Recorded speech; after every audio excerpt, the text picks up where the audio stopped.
All right, Salaam alaikum, everybody. May God's peace be with you. On behalf of Harvard International University for Religion and Peace, I would like to welcome you all to the second community prayer for the semester. The subject of today's community prayer is Arba'een, which commemorates the Shia observance at the conclusion of the 40-day period of fasting and mourning.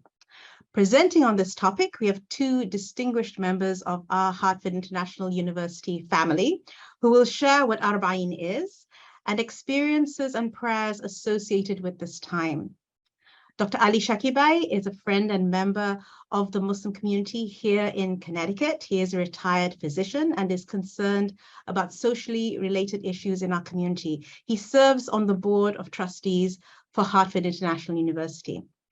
Dr. Hossein Kamali, who also serves on the board of trustees for Harvard International University, is a professor of Islamic studies and interreligious studies. He is the holder of the Imam Ali Chair in Shia Studies here at HIU.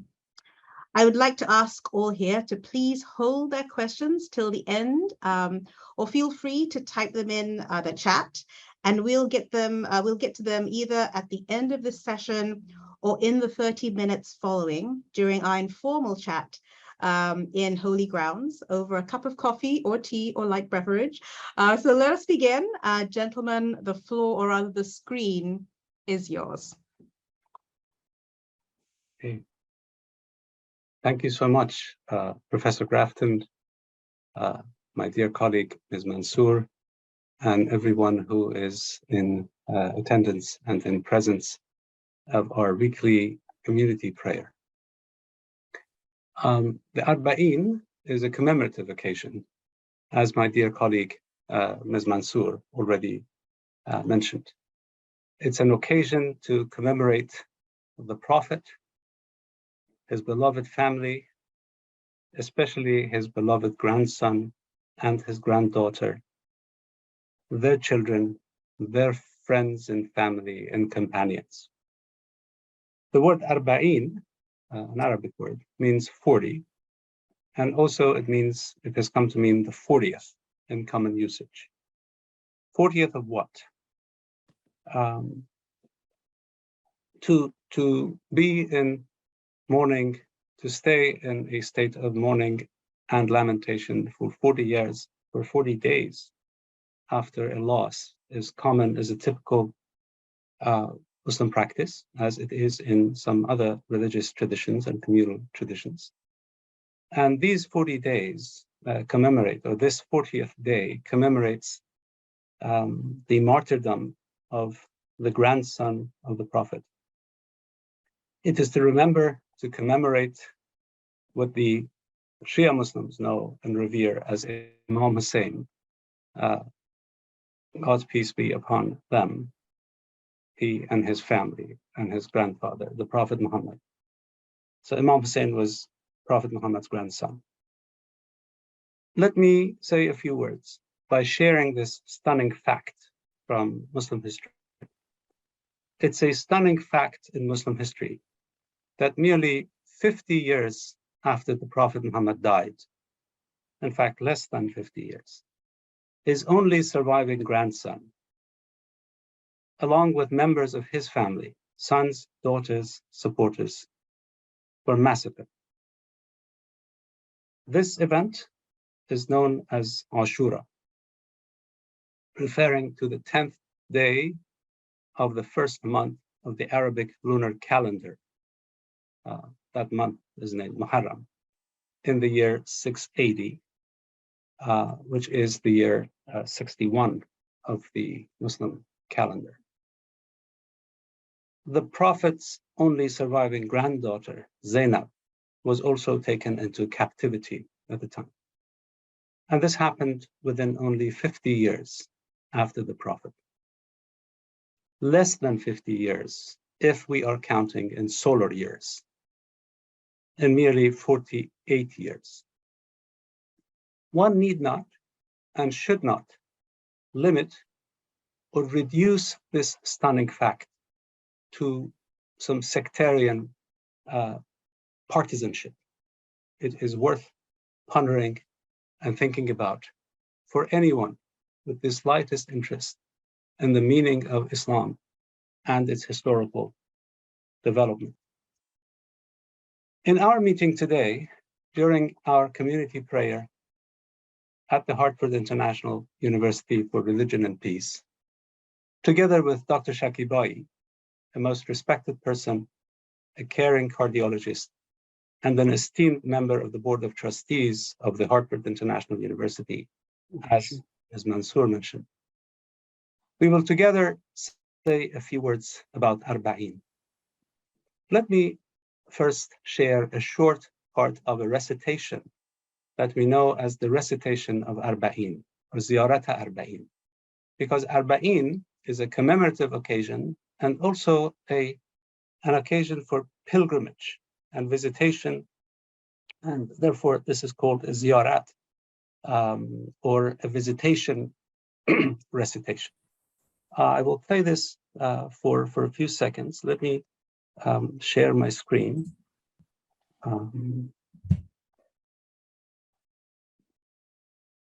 Yes.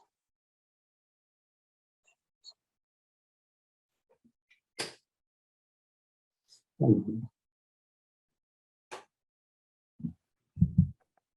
don't know how. I can run it from my end if you'd like. May I ask that you kindly do that, please, Yep. Professor Rafta? Yeah, just This tell is me the when. clip, the short clip, if you would kindly play it now.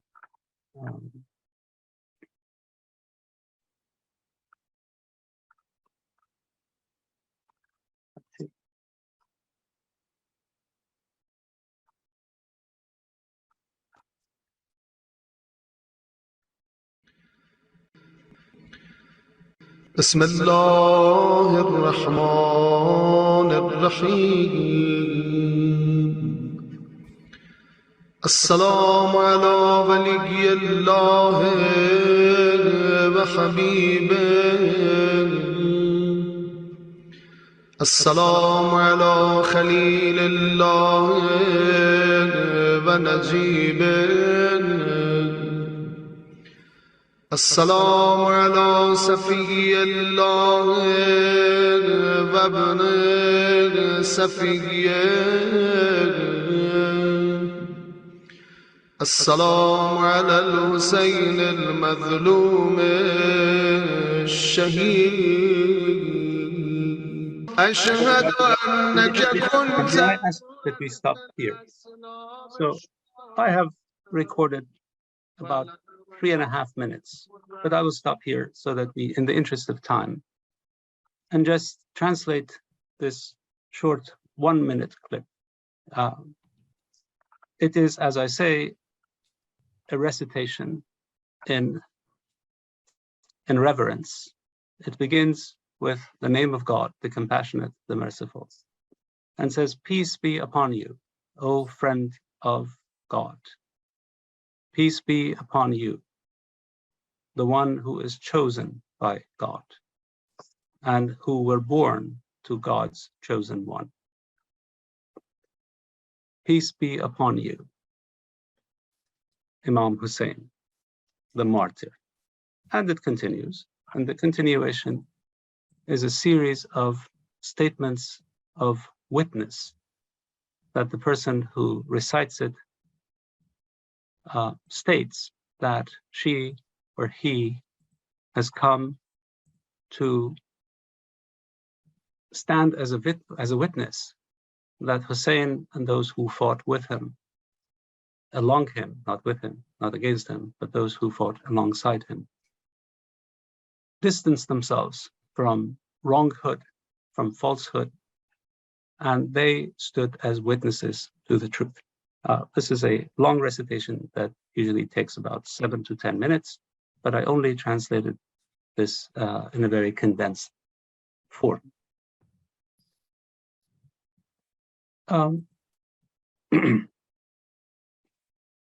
As I say, it's also a pilgrimage, and for a long time,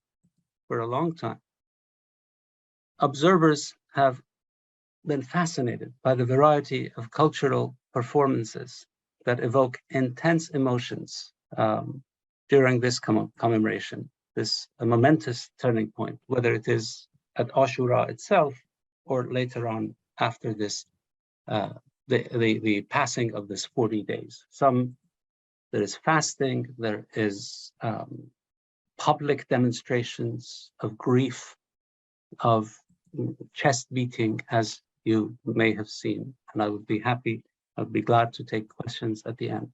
So there are varieties of these performances and expressions, ranging in form and content from geographically from India, Pakistan, Iran, Iraq, Lebanon, all the way to East Africa, especially in northern Tanzania. And of course, among immigrant Muslim communities in the United States and Canada and Europe and England. These are places that I have seen, and elsewhere as well. And in our time, a massive Muslim pilgrimage takes place in Iraq annually to observe Arba'een. Millions of people participate in the procession from Najaf to Karbala, from the shrine of Imam Ali to the shrine of Imam Hossein. And this shrine is, I'm using an image for my background. This is a 50-mile walk, almost 50 miles to walk. To be more accurate, 48 miles. So 50 years after the Prophet, Muslims today make this 50-mile pilgrimage. There is no necessary connection, but I hope that you will remember this 50 and maybe think about the significance and meaning of massacring the Prophet's surviving family, closest kin, less than 50 years after his passing.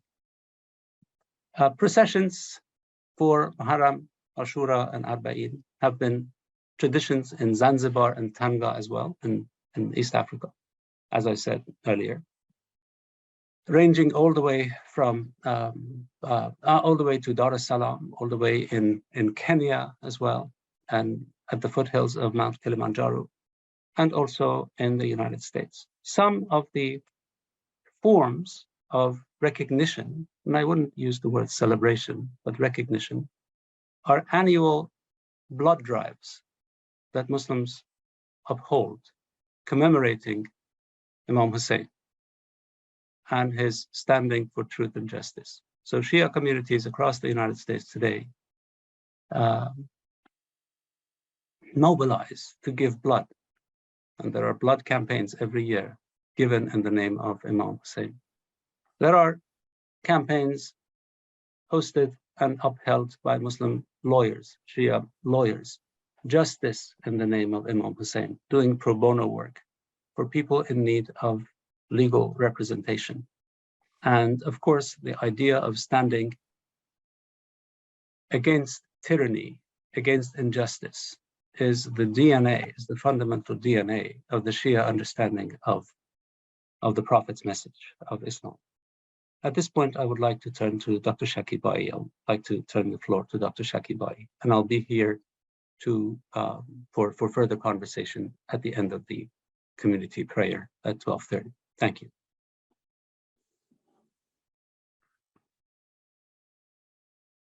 Bismillah ar-Rahman ar-Rahim, in the name of God, the Beneficent, the Merciful.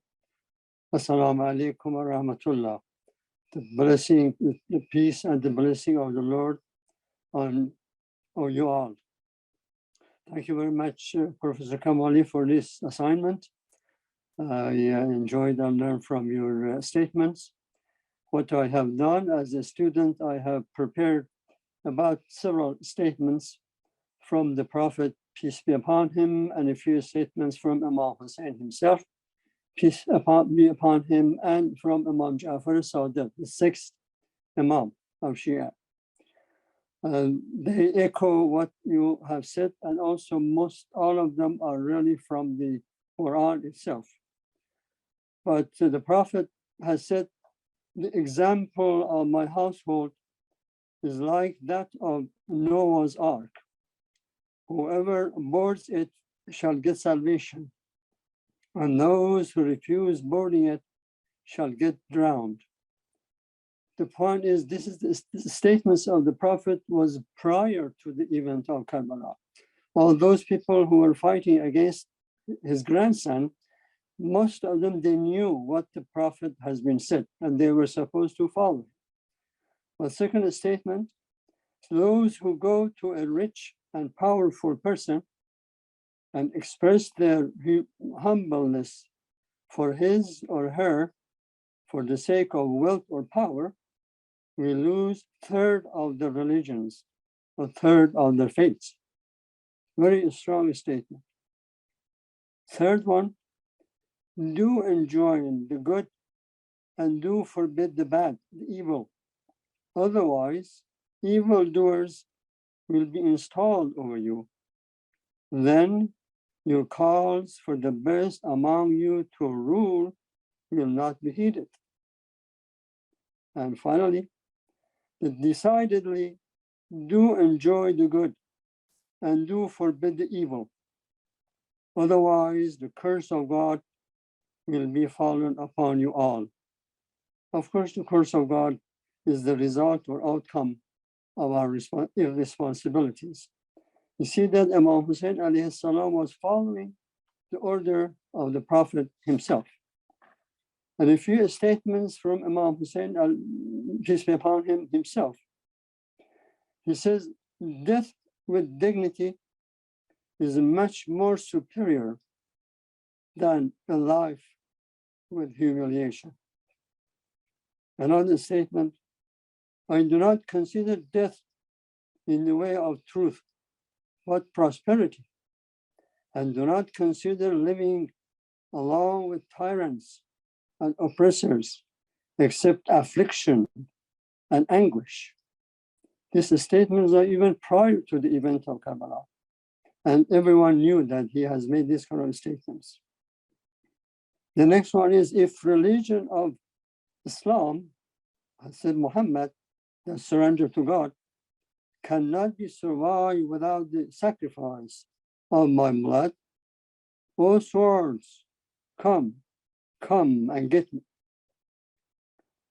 And the next one, the company and social relations with those who are committing transgressions will become the cause of blame and incredibility.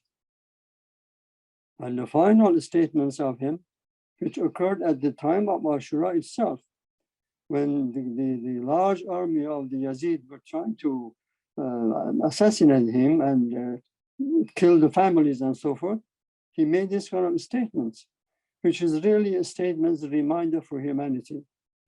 He says, in Arabic, in lam yakun lakum dinun fakunu ahraran fi dunyakum. If you have no religion, then at least try to achieve dignity by following the principles of honesty and decency. There's 2 points in this statement. It says, in lam yakun, if you have no religion. He was so kind, so considerate. He even didn't tell me, oh, you who have no religion, no principle, no shame. Did not say this kind of harsh word.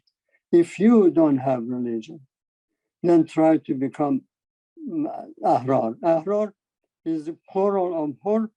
Hur means, in Persian, we have 2 words. One of them is azad, another is azadeh. Azad means free. That is what the freedom is all about. People are free and they are proud of it. Azadeh means a man, a person who is free, but he is always defending the truth and justice and forbids the oppressions and tyranny at all time and any place. And finally, the saying of Imam Ja'far al-Sadiq, the 6th Imam, summarizes and again teaches us not to forget the event of the Karbala. He says that do consider every month as Muharram and every day as Ashura and every place as Karbala. It cannot be more complete. And if Dr. Kamali, do you want me to do the prayer? The prayers I've decided, as a matter of fact, to choose a few statements again from the Dua ya Arafat. This dua is from Imam Hussein alayhi salam, at the plain of Arafat when people go to the pilgrimage. Everyone is free to do any type of dua that they want. That's what I understand. And he spontaneously has uttered this prayer, which is one of the most elegant and most brilliant type of prayer that we have in our tradition. I have made the translation of few lines of this beautiful prayer. It says, the audience also, you may say Amin at the end of any statement that you would like to agree with practically. He says, "Oh Lord, may you cause me to fear only you as if I were seeing you. May you give me felicity through piety toward you. May you make me not wretched by disobedience toward you. May you choose the best for me by your decree. May you bless me by your determination, that I may love not the hastening of what you has delayed, and not delaying of what you has hastened. O Lord, may you appoint for me sufficiency in my soul, certainty in my heart, sincerity in my actions, light in my eyes, and insight in my religion. O Lord, may you remove my afflictions, veil my defects, forgive my offense, dissolve my debt. O Lord, to you belongs the praise. May you bless me by giving me the highest degree in the world to come and in this world. O you, the compassionate, the merciful. Amen. Thank you. Thank you. Amen. Okay, I think this is a good moment. We still have 6 minutes to the official ending of this service. But also, I will stay around should there be any questions, beginning now. Any points of discussion, anything you would like to propose and to present.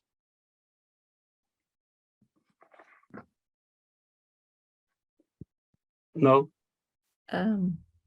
Hi, I have a question. Hello.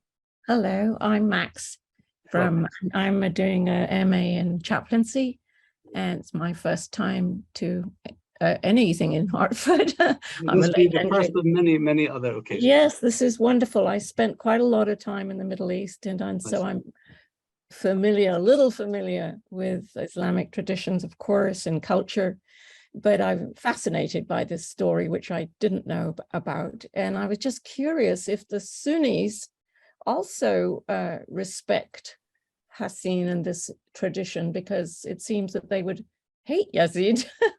I'm just curious what they do with it, if I may That ask. is a good question. No Muslim dislikes the family of the Prophet. All Muslims love the family of the Prophet. It is a Quranic injunction to love the family of the Prophet. The Prophet says, and this is what the Quran says, tell them, O Prophet, that you do not ask for any rewards from them, but you do expect kindness to those who are close, to you. Now, those who are close to you is primarily those who were those whom he loved. And there are stories about how he loved his daughter, for example, right? How much he loved her only surviving child, which was Fatima, his daughter. So one of the most common names in Islamic lands, traditionally as well as today, has been the name Fatima, right? We have the Fatimids who ruled Egypt for a few centuries. We have the name Fatima in Spain. And of course, in the Spanish case, it was not particularly Shia. Fatima is a favored name by Muslims, whether they are Shia or not. The difference over this, if I may say, as a historian, does not exist in expressing love for the family of the Prophet. Every Muslim loves the Prophet and loves the family of the Prophet, including Hussein, but it is not only the love and respect that the Shia tradition upholds, but then there is the question of authority.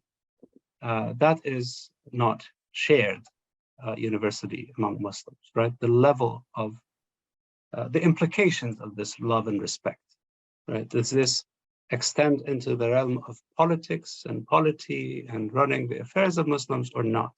For Shias, it ought to, but for the majority of Muslims today, that is a different matter, right? But the Sunnis, all Sunnis I know, also love the family of the Prophet. Dr. Kamali, Yes, please. are you done? I'm sorry. Did I Yes, interrupt? thank you. Thank you, Max. Dr. Kamali, many thanks for managing this holy session. That really helps a lot.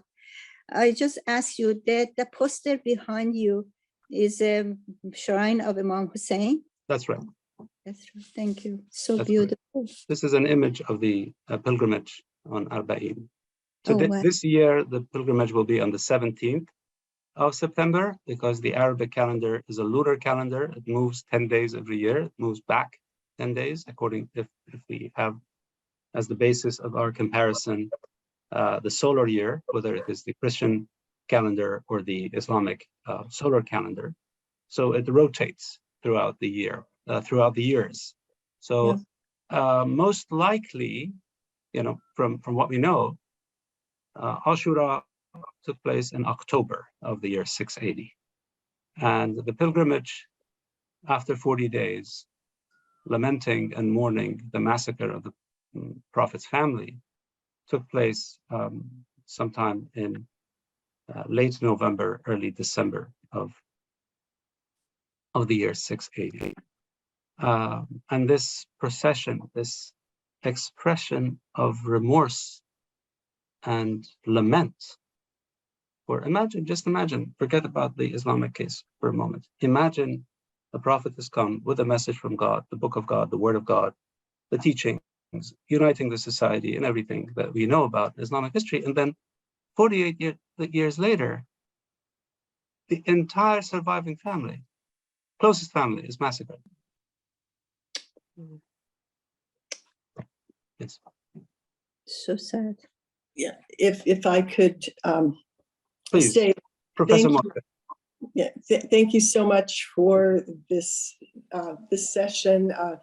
I'm always love learning more about the supplication literature of Islam, and you've shared something that I had not heard before. So thank you for that.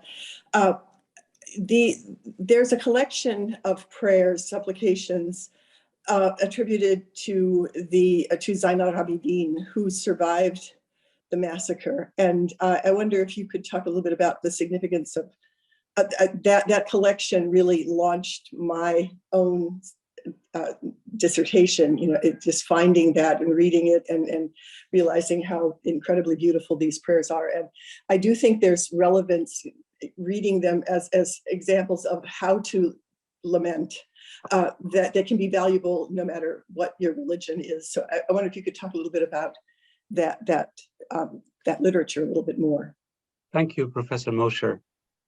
One of the signs of being a good scholar and a good person is to know and to pose it as a question. Professor Mosher wrote a dissertation on this, and she knows it very well. She's an expert on the topic, but still she poses it as a question, and I thank you for that question. Yes, there is a collection of prayers attributed to Imam Hussein's son.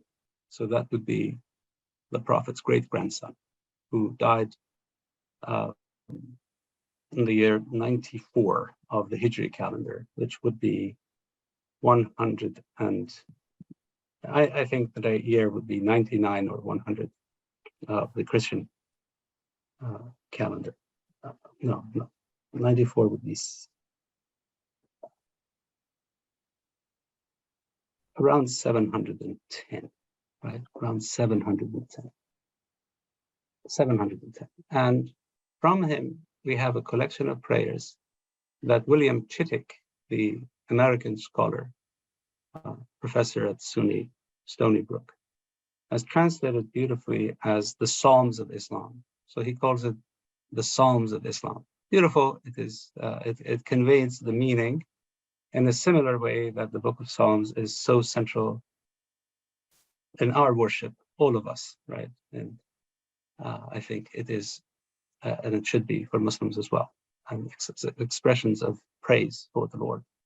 He calls this collection of prayers as the Psalms of Islam. And the sense that I get from them is that they're extremely sad, and they are an embracement of this sadness, of grief that perpetuates in his life and overshadows his life. And there is a very strong presence of lamentation that defines the Shia tradition in Islam. You know, I have been reading for a very long time, this Christian theologian, Jürgen Moltmann, if I have his name correctly, who talks about God on the cross, right? And talks about the two moments of crucifixion and resurrection that to a very large extent define a big part of Christian theology. And I'm speaking in presence of experts, and I speak very humbly, I have to say. I would say that the event of the Karbala is one of the moments, the defining moments of the Shia understanding of Islam. Again, imagine 50 years after the Prophet, his family is massacred. And then the second moment for me would be, if I were to draw a comparison with Moltmann's two moments, would be the expectation of the return of the Messiah. So these two moments for Muslims are very fundamental, in the same way that for every Christian, crucifixion and resurrection. There are other moments, of course, but these two are defining. Thank you. Thank you, Drs. Kamali and Shakibai, for your enlightening presentation today. I'm proud to work at an institution that portrays Islam in all of its diversity. By way of brief introduction, my name is Eamon Ormseth, and I'm the Student Services Coordinator here at Hartford International University. And I'm just here to thank everyone for attending the community prayer portion of this gathering. And we'll now move into Holy Grounds, which is an opportunity to continue the discussion, which is ongoing, and ask more questions if you're interested. It's also an opportunity to say goodbye and sign off if you got somewhere else to be. So I'll open up the floor again to questions. And yeah. Eamon, yeah. could I make an announcement really quickly before people leave? Of course, yeah. Yeah, sorry about that. Just wanted to announce very briefly that we will be having community prayer next week on campus. Next week will be International Day of Peace, and we will have a face-to-face community prayer in the chapel at 12 o'clock. So we invite you all to participate then if you're able to join us. And now I will turn it back to Eamon, and we'll officially end the community prayer.